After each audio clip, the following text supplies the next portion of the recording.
Hola, ¿cómo estás? Bienvenido, bienvenida a un nuevo resumen de la lección de Escuela Sabática Joven. Comenzamos un nuevo trimestre y vamos a estar hablando o repasando algunas reflexiones sobre el sábado. En la semana número 1, el título de la lección fue Principios y Finales y el texto base está en el Evangelio de Juan en el capítulo 1, versículos 1 hasta el 13. Y antes de compartirte algunas ideas que tengo aquí justamente, quería recordar dos cosas o mencionarlas. Por un lado, seguramente ya te diste cuenta de que estamos en un medio ambiente diferente a donde normalmente grabamos. Es que esta semana me tocó viajar, así que me busqué un lugar y bueno, acá estamos grabando. Estuve en lo que es Gran Asunción participando de una escuela de evangelismo y bueno, aquí estuvimos todos los pastores del Paraguay y a mí me tocó particularmente estar en la iglesia de Lambaré compartiendo la palabra de Dios y fue hermoso. Así que un saludo muy grande para la querida iglesia adventista de Lambaré, para esa juventud linda que siempre nos recibe bien y bueno, para todos los hermanos en general. Pero también tengo un saludo guardado desde hace varias semanas que tiene que ir dirigido especialmente para Miguel Zarza y los queridos jóvenes de la iglesia de Villa Dolores allí en Posadas Misiones, República Argentina, que es prácticamente como decirte que son mis vecinos, porque mi esposa y yo somos oriundos de la ciudad de Encarnación. Ahí hay un río que nos separa y solo por eso estamos en países diferentes. Gracias chicos por ese hermoso video que me mandaron a la página de Facebook. Realmente fue muy lindo ver ese cariño y a ver cuándo nos encontramos de manera presencial. Ya entrando directo a lo que es el resumen de la lección, recordar que el concepto de principio es bíblico porque todo, exceptuando la deidad, tiene un principio necesariamente. La creación y todo lo que eso implica, ya sea que hablemos de la creación de la Tierra, de nuestra galaxia, del universo en general, qué sé yo, de aquella primera creación que hizo Dios en algún momento de la eternidad, todo tuvo un principio y ese principio tuvo un momento y una fuente. Es cierto que la Biblia no proporciona una fecha exacta para el momento, ya sea del primer acto creador en la eternidad o de la creación que se describe allí en Génesis capítulo 1, pero no hay ninguna duda acerca de la fuente de esa creación. Dios es el padre de todos los comienzos, menos del comienzo del pecado, de eso vamos a hablar en otra ocasión seguramente. Pero ¿cómo comenzó la creación de la tierra? Génesis capítulo 1 dice que lo primero que se creó fue la luz, y esta luz fue creada por la palabra de Dios. Y es interesante que todo lo que se sigue creando después se crea a la luz de esta luz.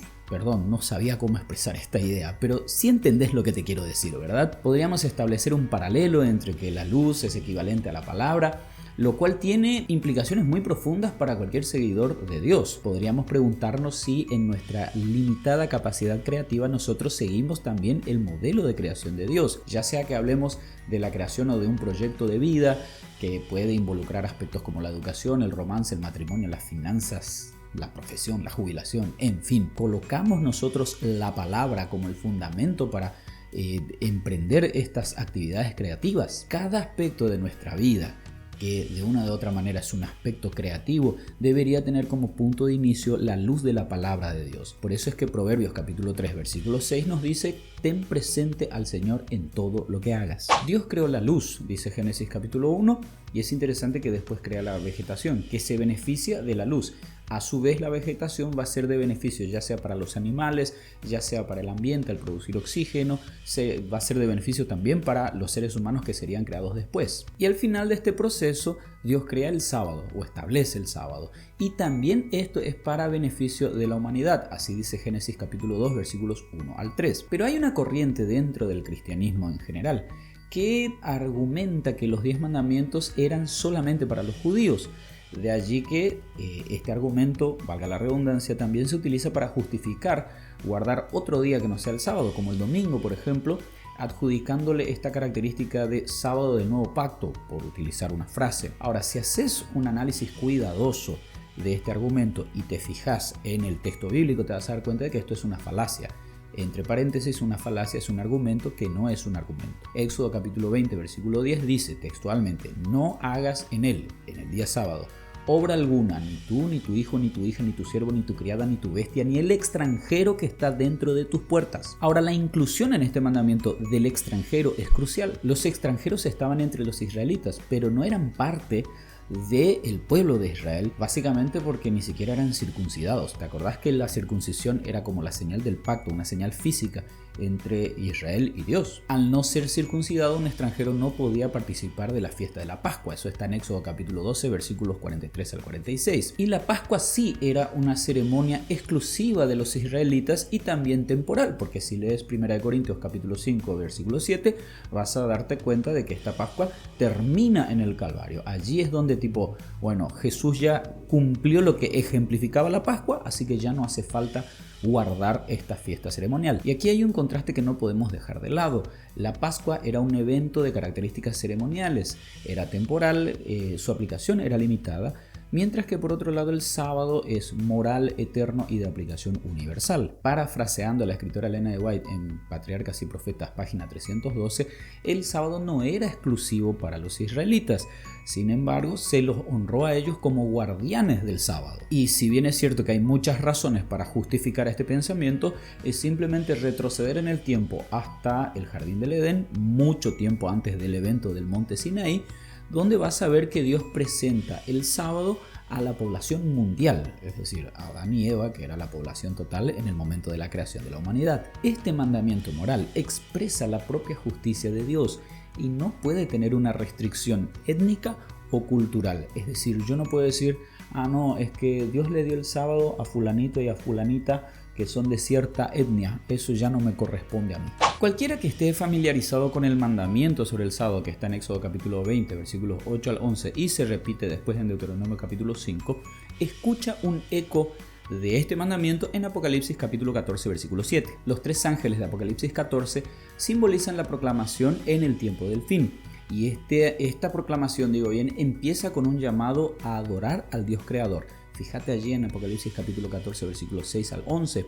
Es interesante que la creación o la característica de Dios como creador está plenamente plasmada en el cuarto mandamiento, donde se menciona que Él creó los cielos, la tierra y todo lo que existe. Y un estudio más profundo de Apocalipsis, partiendo del mensaje de los tres ángeles, nos da esta idea de que en el tiempo del fin va a haber un tema de adoración vinculado estrechamente con la observancia del séptimo día. Apocalipsis capítulo 14, versículos 9 al 11 nos presenta este tercer ángel que exhorta a rechazar la adoración a la bestia, que a su vez está usurpando prerrogativas divinas. Ya en Ezequiel capítulo 20, versículo 20, encontramos la idea de Dios sellando a su pueblo con una marca específica. Aquí en Apocalipsis se nos da la idea de que existe una marca de lealtad también que está estrechamente relacionada con lo que es el sábado. Apocalipsis 14:9 nos muestra a la bestia que coloca su marca en la frente y en la mano, y así como el creador tiene un sello, la bestia que aparece en Apocalipsis también tiene una marca que aplica en la mente y en la mano,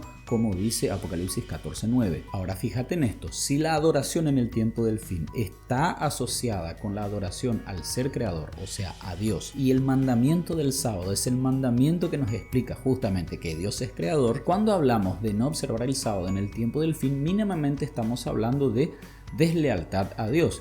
Pero si profundizamos un poquito más, podemos estar hablando también de mostrar lealtad a la bestia que ha instalado la falsificación del mandamiento. Porque sí, esta marca que tiene la bestia es nada más y nada menos que una distorsión del sello de Dios. Cuando analizas el panorama profético que se presenta en Apocalipsis, te das cuenta de que cerca del fin todos tendrán que elegir entre rechazar o aceptar la soberanía de Dios. Habrá una alternativa falsa, la marca de la bestia, que ya hemos mencionado, esta marca que se coloca en la frente o en la mano, y aquí tenemos que explicar. La frente podría simbolizar a las personas que realmente creen, sí, esta marca es correcta, o sea, este mandamiento que se me está presentando yo lo tengo que guardar. Y por otro lado están los que reciben la marca en la mano, que podría representar también a las personas que en realidad buscan más su conveniencia que otra cosa, porque si lees el texto de Apocalipsis 14 vas a encontrar que quienes no reciben esta marca no pueden comprar ni vender, así que sí puede haber un poco de deseo de conveniencia en medio de este grupo que recibe esta marca. Llamativamente, Dios solo sella en la frente. Tenés un ejemplo ahí en Ezequiel capítulo 9 versículo 4. Es porque Él quiere la adoración sincera. Antes del regreso de Jesús, la humanidad va a estar polarizada en cuanto a la adoración. Es decir, vas a tener a quienes reconocen a Dios como creador guardando el sábado y quienes no. Esta va a ser una prueba universal de lealtad. Es decir, todos deberán elegir, pero al mismo tiempo todos tendrán la oportunidad de elegir. ¿Y a qué me refiero con esto? Va a haber un grupo de personas que conoce la verdad del sábado y que va a ser el encargado de explicar claramente a todos los demás para que nadie tenga la excusa, o sea, al presentarse al juicio y decir, ¿sabes qué? Yo no sabía nada, a mí nadie me contó acerca de esto. Así que fíjate que si sos una persona que guarda el cuarto mandamiento, que guarda el sábado, hay una responsabilidad detrás de esto, de explicarle a los demás, miren, este es el sello de Dios. Lo interesante es que esto de explicarle a los demás en realidad tiene más que ver con una experiencia relacionada con el sábado, es decir, no solamente una cuestión teórica, sí, este es el cuarto mandamiento,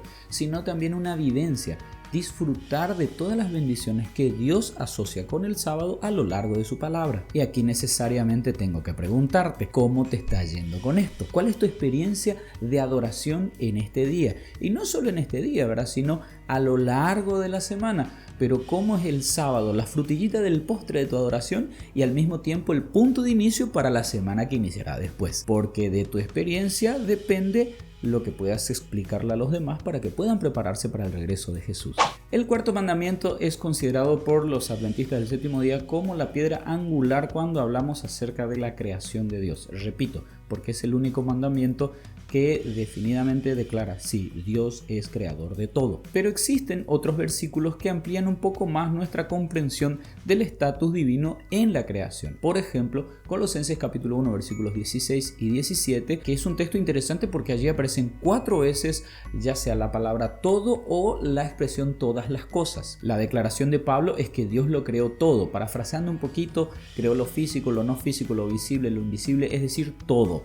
Todo, repito, menos el pecado. Ahora, si el Dios del cual estamos hablando es la fuente de todas las cosas, este Dios tiene que ser anterior a todas las cosas. Claro, vos tenés que estar antes para poder hacer algo. Dios tuvo que estar antes también para poder crearlo todo. Hebreos capítulo 1, versículo 10 dice, tú, Señor, en el principio fundaste la tierra y los cielos son obra de tus manos, en una clara referencia a Jesús, así como en Colosenses capítulo 1, versículos 16 y 17. Y esa condición del Hijo como Dios y al mismo tiempo creador es lo que establece el comienzo de Juan capítulo 1, versículos 1 al 3. Ese prólogo interesantísimo del Evangelio de Juan, que es tan lindo. Pero ¿qué tiene que ver todo esto con el sábado?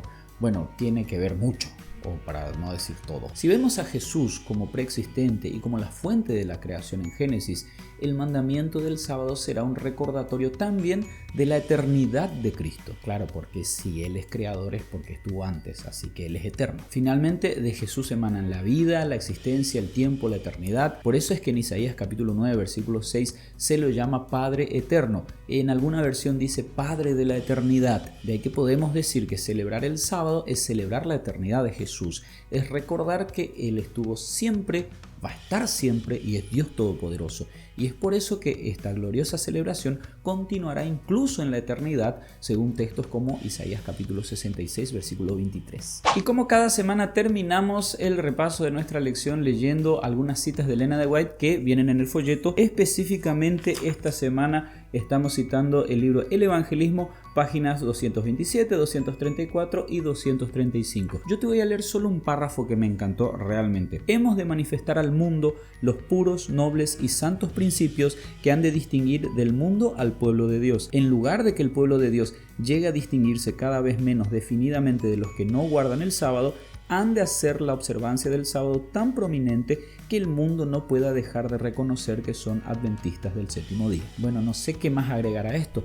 Quizás sí recordar que cuando hablamos del pueblo adventista guardando el sábado, no solo estamos hablando de una cuestión intelectual, tipo saberte una lista de versículos que te hablen sobre el sábado y una lista de cosas que podés o no hacer en sábado. Aunque nada de eso está mal, también es necesario, es importante recordar este aspecto experiencial, es decir, las personas van a querer saber cómo experimentás la observancia del sábado, si lo disfrutás o no, si realmente es algo tan lindo como se presenta en la Biblia.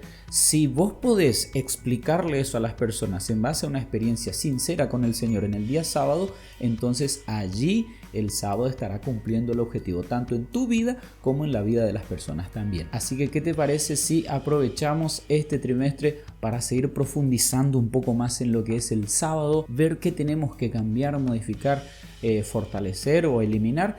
En fin, para de esa manera tener una verdadera experiencia con el día de reposo de nuestro Señor. Que Dios te bendiga, que tengas un excelente día y nos vemos la semana que viene.